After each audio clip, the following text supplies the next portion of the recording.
me welcome our speaker for the day, Mr. Wu, Chief Wu.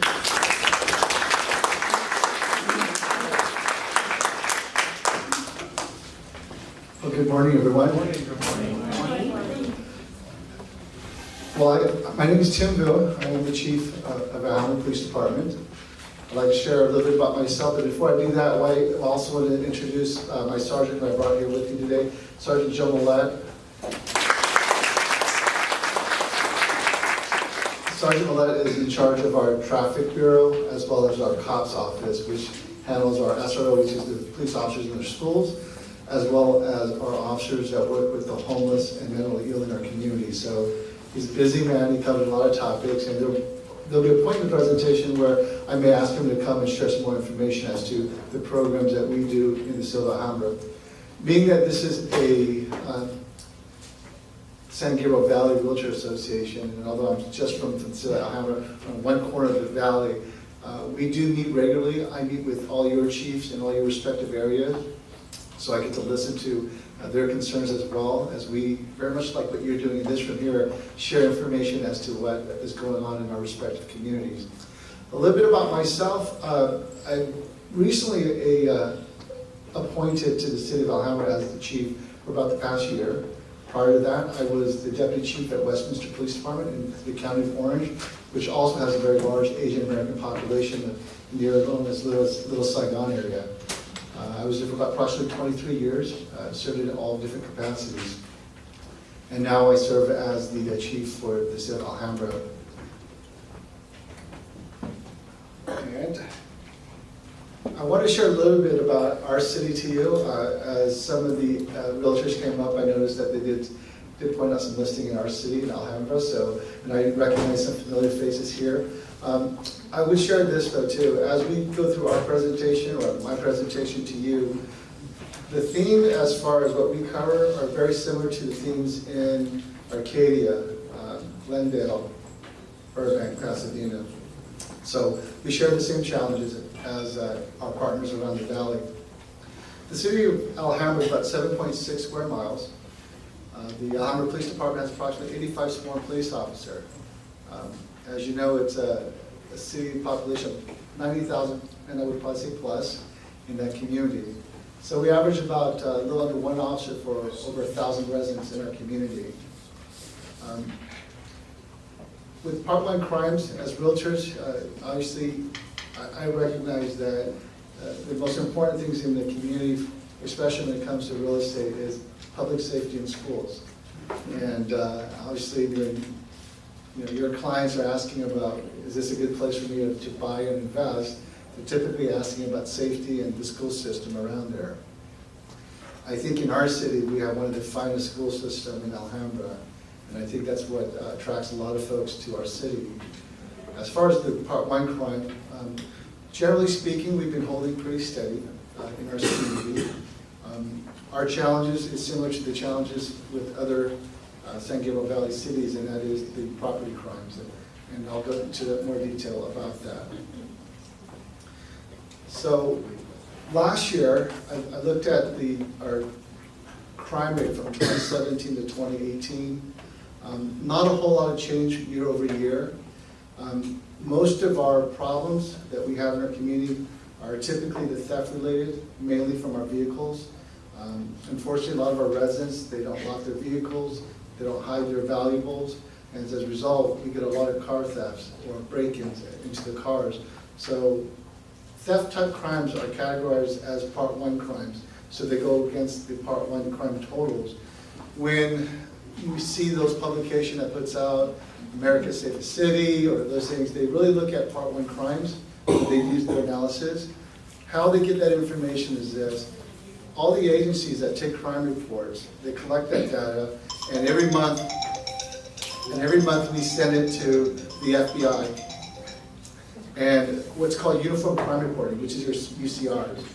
So these numbers that are taken from all the police agencies around the country are then collected, analyzed, and compared, and that's how they publish their UCR numbers throughout the country. They'll break the UCR numbers by the size of the city, So when they compare cities that are, say, LA versus Chicago, they're not going to compare those statistics versus, say, a San Marino city, which is very small. So they'll base it upon population as well. For those that aren't too familiar with Alhambra, and I'm not sure you can see this too well, how we police in our city is we break it into 4 geographical areas called beats, and the dividing line for us is going to be Mission, and I believe it's Garfield. Atlantic, thank you, Sarge. My traffic sergeant is another perimeter better than me. But when we deploy our officers out, they have geographical areas that they are responsible for. And depending on the surrounding, the makeup of that particular area, we get certain crimes. Certainly our more heavily dense residential area, we tend to see more incidents of residential burglaries. And then along our valley corridor, which is much more commercial, we'll get a combination of residential, but also break-ins with the store. So the environment sometimes dictates the type of crimes that take place there. Here's a breakdown between the residential burglary, our grand theft, auto theft, and auto burg. And just to kind of give you a little bit idea about what's going on too, the reason why historically the auto theft and auto burgs happen quite frequently, because one person can literally walk down the street and check doors on every car in the street, and as people forget to lock their doors, they go into the car and steal. One person could be responsible for 5 or 6 break-ins on just a single incident. So it can really spike up these numbers, sometimes inflated unnecessarily, to where, unlike other crimes where they're not as prevalent, but one person in one community can do a lot of damage. Car theft the same way. There's times where we would arrest someone, and this one person could have been responsible for 8 or 10 car thefts. And it's simple fact that he needs to go visit his friend in LA. He'll steal a car in Alhambra. He'll drop it off in Los Angeles where he visits friends. Steal another car in Los Angeles to get it right back to Alhambra, and then we find the stolen car there. Not uncommon at all. And so these individuals can really do damage in terms of the numbers in the community by simply them just doing that kind of stuff.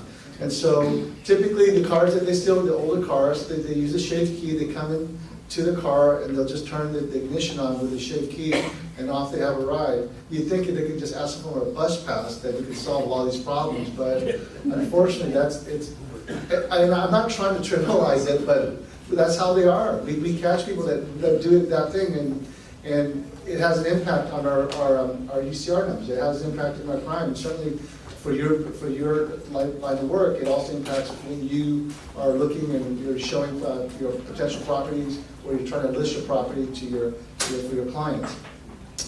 But overall, I would say that we've been holding pretty steady on our residential issues, burglaries and thefts. So we haven't seen a spike in that at all. But really, when you're out there with your clients and stuff, I would recommend certainly for them to just basic stuff of not leaving things of value in plain sight in their vehicle or on their property that attracts that type of attention, unnecessarily so. And this is robberies. We don't get too much. And when I say robberies, sometimes people get confused when they said, "Oh, my house was robbed." And so I'll explain kind of a little bit of technical term between what's a burglary and what's a robbery. When someone breaks into your home and steals something, if you're not home, it's a burglary. So when we go, this house is burglarized, it would mean a break-in. When someone approaches you and uses threat, force, or intimidation to take property, that's robbery. So, for example, the same scenario where now you're at home, you're inside your home, now the suspect breaks in and now he's taking property from you, then technically we can call that a robbery. So sometimes people say, "Oh, my home was robbed," and they weren't home, so it's technically their home was burglarized. So that way when you're looking at the numbers and you see robbery versus burglary, understand that robbery typically involves a human being. Someone had property taken from them, either from their person or their immediate presence. And generally speaking, in most of your communities, your robbery numbers should not be high. Generally, on the street level, you should see a lower trend. It's the residential burglaries that you'll see kind of a rise in the communities that you live in or you work in. Some of the tips, again, that we talked about, to try to help with the issue of residential burglaries. We recently did it in our city. I know that, I believe, Glendora, maybe Monrovia, I believe, and maybe a couple other cities, and more recently the city of Alhambra. Our council, with our request, supported a surveillance system. The council approved a $10,000 funding for us to partner up with Ring, a home security company, which I think most of you are familiar with the goal of promoting home security throughout our community. In our business, what's most helpful for us to solve cases is either DNA evidence or some kind of video surveillance evidence. We've had cases where, whether it be package theft or residential burglary, where the homeowner or neighbor has caught the image of the suspect on video, and if our folks don't readily recognize this individual, we will post it on our social media account asking the community for assistance in identifying who this individual is. And we have had cases that are successful in identifying who this person is, and in some cases we were able to recover the stolen property back. That type of collaboration between public safety and the community is significant. I have only so many investigators to investigate, but potentially I have 90,000 fellow community members that can assist in keeping our community safe. So the goal of the program was to provide for a $50 rebate to Ring, and then we contacted Ring, and they in turn also gave a $50 rebate. So when we held our emergency preparedness fair about a month ago now, just behind our police department, 2nd Street, our staff, along with Ring staff, was out there, and I think before we started the program, we had well over 150, nearly 200 people ready in line to get this rebate program. So folks out there understand the value of this, of home security. People want a sense of security, and as you know, you're in the business, you have a lot of clients that sometimes travel a lot. Sometimes your clients buy multiple homes and they don't even occupy them because they live in another city. So when those situations happen, having home surveillance systems greatly enhances, what does two things, I believe. Number one, it may deter someone from breaking into the location. But more importantly, if the person is an unfortunate victim of a residential burglary, it is certainly more helpful for us as investigators to then investigate the crime. What will typically happen in a residential burglary investigation is that if the house gets broken into and there's no one around, you get home and you said, you know, someone broke through the rear slider door, my house is completely ransacked, and I have a lot of loss. Our officers will come out, they'll look at the scene, they'll try to collect evidence if it's available. Obviously DNA is latent, it's invisible to the eye, so we will try to collect what we can. But if the suspect's smart, he wears gloves and he doesn't leave any kind of trace DNA, stuff from his person doesn't fall onto the crime scene that somehow we're able to collect, he may go undetected. You may have a situation where he may go inside, he doesn't have glove, he touches stuff, excuse me, but he's never been arrested before. His leg prints is not in the system. His DNA is not in the system. So even if we have that, it will take time until that his information is entered into the system by way of another arrest somewhere that then we can match up. It may be 6 months down the road, it could be a year, it could be several years down the road. So DNA, unlike the TV shows that you see on CSI, we are not able to solve a crime in 1 hour. I wish we could. I wish we had all those cool technology that you see on Hawaii 5.0 and all that stuff, but we don't. But what we do is we try to do our best. And what our best means is collaborating with our community. So we sold, I think we sold out of the whole 200 plus rebate. It was a big hit. And I think, you know, for realtors, I think when your buyers are out there looking, home security is something they're going to be looking for too. And certainly, I think that's a selling feature as well. If you're a prospective home buyer, home security system, home protection, I think people are more and more aware now about their safety, and they're taking more, I think they're playing a more active role in their safety and the safety of their family. The other thing that we would suggest you telling your clients too is if they go out of town, a lot of police departments, ours included, if you're a resident and you wish for your house to be looked after, or occasionally, you can request a vacation check, and our volunteers. And they are volunteers, so they don't come in all the time. But what happens is, if you're a homeowner and you go on vacation for a period of time, you can apply for a vacation check. And then when our volunteers that are out patrol, they will get that list and they'll swing by your home. They'll check on it, and if there's something that is wrong, they'll call us, we'll come out, and we'll investigate to see if there's a break-in of some type.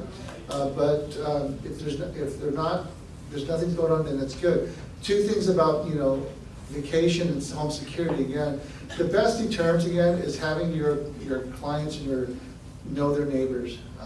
Neighbors, looking out for neighbor is the best form of deterrence. When you know what cars should be parked in the driveway or should be parked in front of the house, when you know your surroundings and stuff, when you know things that don't quite look the norm, that it's out of place, when you think something doesn't seem right here, trust your instinct. Investigate a little bit more, and if nothing else, call your local police department. We work 24/7. We're always there. If you need us, you call us. If you don't think you need us, but you think someone needs it, call us anyways. Even if nothing happens, we'll come out and say, sorry, there's nothing here, nothing we can do, but at least we came out. So don't think that I don't want to bother them, or I don't know if this is a crime or not, or whatever. If you trust your instinct, you've all been around long enough, you know what looks right, what doesn't look right. If it doesn't look right to you, chances are it's probably not right. So trust your instinct and just call your local police department, have them check. And again, if nothing happened, then we're good.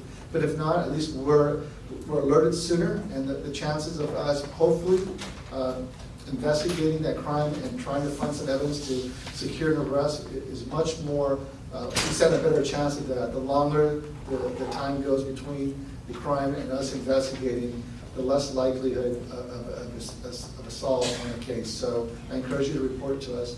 Again, the information on the vehicles that you can read for yourself, but the basic thing that we see typically is, if you don't have anything of value in your car, then there's no reason for the crook to go in your car and steal it. That's what we tell people, simply enough. Because they just want to go in for the quick, easy thing. Folks, we're so busy in our life that we run from meeting to meeting, we leave our phone right there in the center console, or we leave our GPS thing. I know a lot of there was a while where a lot of folks used Garmin, and it was stolen a lot. Now that we have GPS in our car or our phones, we don't see those type of incidents so much. But people leave their laptop, their backpack, or anything like that. Or if you're going to shopping, or if you're going to the gym and you don't want to carry stuff in with you, make sure you put it in your trunk before you leave, as opposed to going to the location. And I did that myself yesterday. I should admonish myself. We had yoga with a cop yesterday, and I had my bag with me in my front seat, but then I didn't want to bring it with me, so I pulled along the street, and one of my commanders drove a separate car, and I took my bag, I went to my trunk, I opened my trunk, I put it in. He goes, Chief, you should have done that at the station. They go, what if someone's watching? I go, Gabe, you're absolutely right, I shouldn't have done that. Crooks do that too. They will sit in the parking lot, they'll wait for you to come there, and they'll see who's carrying what, they'll see who's carrying stuff that puts in their trunk. Now they see you have some kind of value put in your trunk, they now know that's the car I'm going after. There's something valuable.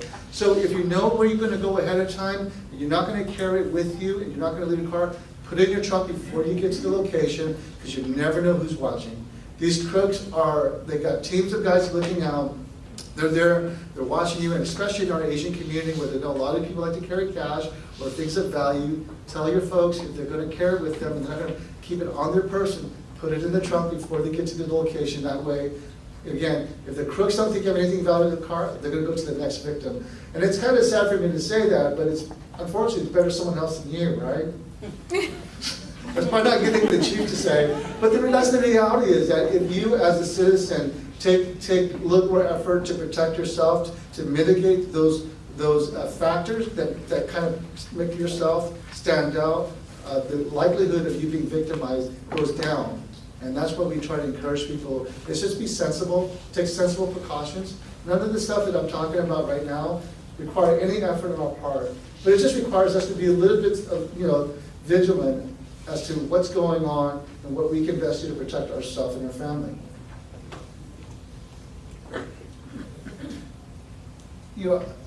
This slide here, again, we're doing a lot in our community to try to, again, that partnership that we're talking about. We do a lot of events called Boba with the Cop, Yoga with the Cop. A couple of our members local realtors came out yesterday. Susie was out there yesterday as well. Is it Toby? Tom, I'm sorry. I knew it was a team. Tom was out yesterday. Thank you for coming out. It's an opportunity for our members to come out in our community to talk to our officers, for us to, people ask us questions. I had a lot of folks ask me, like, what's going on in their community or their neighborhood. So we do a lot of these type of events to try to build relationships in our community between our department and our community that we serve. But again, it requires that collaboration between community and public safety for it to be safe. There's things that you can read up there again to keep you safe, but again, it is about awareness. If you see something that doesn't seem right, say something to someone. It's the most important thing. A lot of these information and tips, if you don't have them already, you can certainly go on our website or whatever community you live in. I'm sure your local police department has a website where there's a crime information on tips and stuff like that you can get. And you certainly can share it with your clients or the folks that you know. I see a lot of people taking their phones of this nature, so what I can do is that, I believe they have the slides here, or what we can do is we'll send you some information to whoever our contact is, and they can blast it out to the association members, so you can have it available to you, and you can certainly use it or share it with your folks. So you don't have to worry about writing or taking pictures, okay? So that's okay, because I sit there in those presentations, you're like, oh, I hope, why am I writing all this down? I wish they just give me a handout. So we'll email it to you, so you can have it for yourself later on. Since this is a realtor group, I wanted to talk a little bit about scams involving property, because it's kind of what you folks do, right? So I talked to my folks, and I said, well, are we getting real estate fraud scam? I'm going to a realtor group presentation, so it would be of interest to them if there's stuff like that. We don't get a whole lot, fortunately, for us in our community. There was a time where there was different loan transactions, but I think now that there's a lot more rules that have taken place, that we really reduce those number of like real estate fraud, mortgage fraud, those type of things. What we do occasionally see is squatters that takes place, so I want to talk briefly about it. I think it was about maybe 3 weeks ago, I was on a ride-along with one of my officers, and a realtor, I think her office was in Pasadena, but she had a listing in our city, in Alhambra. And what had happened was the homeowner had just sold the house. They just literally about to close escrow. They're in escrow on a house, but he had a couple of stray cats that he's been feeding for a while, so he decided to go back to the location again to feed the cat. Well, the homeowner went up to his house, unlocked the door. The security door worked, but the interior door, he couldn't unlock it. Someone had changed the lock. So he talked to his neighbor, because he had lived there for 15, 20 years, so knew the neighbor pretty well. He checked with his neighbor and said, hey, did the new people move in already? Because we're not due to close escrow for another 4 or 5 days, so they should have been in it. If they moved in early, they should have told us about it. And the neighbor said, no, we don't see anything. So, and the for sale sign was removed from the, I'm not sure what you guys call it, the post that you hang out, and it's on the side of the house. And he's like, that's strange. So he called his agent and said, hey, did the people move in yet? Like, because the lock's changed. Agent says, no, we haven't closed escrow. Why would the lock be changed? So he goes, I need you to come down. In the meantime, they called the police. So I was on a ride along with one of my officers, so I showed up too with my officer. And I'm just standing because I don't get in their way. They know their job better than me. So I just stand there and I just observe. And so I'm listening to the conversation, so what I'm telling you is what the man's saying. He's saying, I was just here a few days ago, but the lock's changed. And now there's a van parked in the driveway backed in. He goes, that's not my van, and it says U-Haul on it.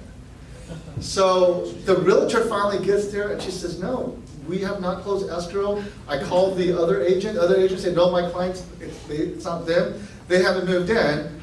And then the back lock is changed too. So we think, okay, there's a squatter here somewhere, right? So we called for a couple more officers. So there about 3 or 4 of my officers came in. I stood up front where it was safe with the real estate agent. And I let my officers do police work. I know I'm smarter than that, so I let my officers do their work. So I stood up front with the agent. I said, guys, when it's safe, you let me know. And then, so they went back there, and sure enough, there was a guy in there. But the thing was, so keep in mind what happened is, so we went to the back door, and the agent couldn't open, the owner couldn't open the key. So and keep in mind, this is what we will tell your clients too. So it's your property, you can force your way in there, it's not a crime. So, because we can't do it. We can't break people's property, right? But the owner was there, so the owner, he got a rock and he busted the door handle. They opened it, and they went inside to clear the house. And sure enough, there's a man in there. He had broken in and changed the locks on the thing. And so there was only one person. He had moved some stuff in there already, and he's inside. And so I go back at this point because it's safe. So I go back there now, and I'm listening to this conversation. And it was an Asian man. He was in his probably early 40s, and I knew he was lying. So this is his crazy story. He says, my dad had died, and he left me some property, and this is the property he left me. So I went on Zillow and made a claim on this house. He's telling officers this, and I'm looking at it and go, you're so full of crap. You have nothing to do with this house.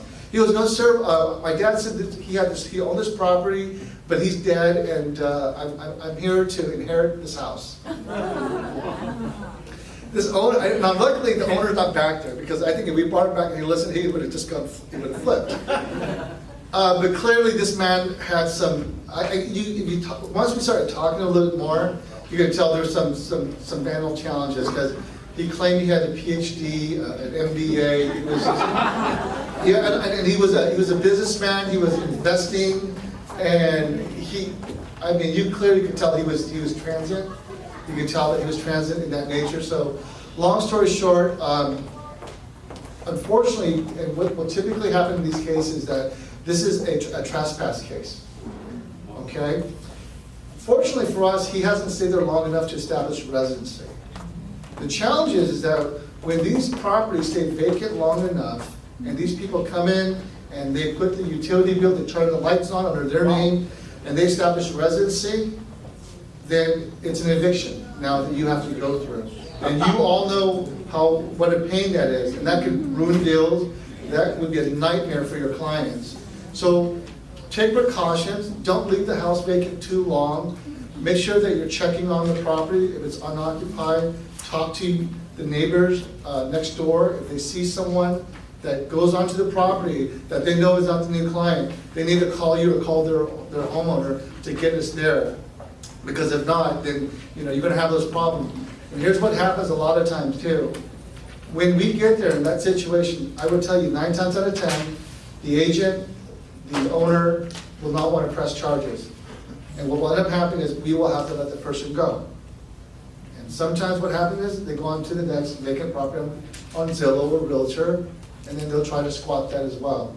So caution for that. Check on your property. Make sure that you're always constantly looking. There are those type of people that are out there.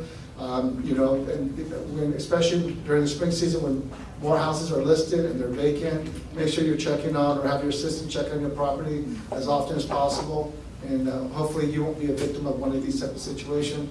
The result will be you have to change a couple of locks, you'll have to clean the property again before you show it, but it could be much worse, especially if they establish residency. Now you're on a whole different type of challenge. So, okay, I'm going to wrap up my presentation. We'll send you more stuff as we need that, okay?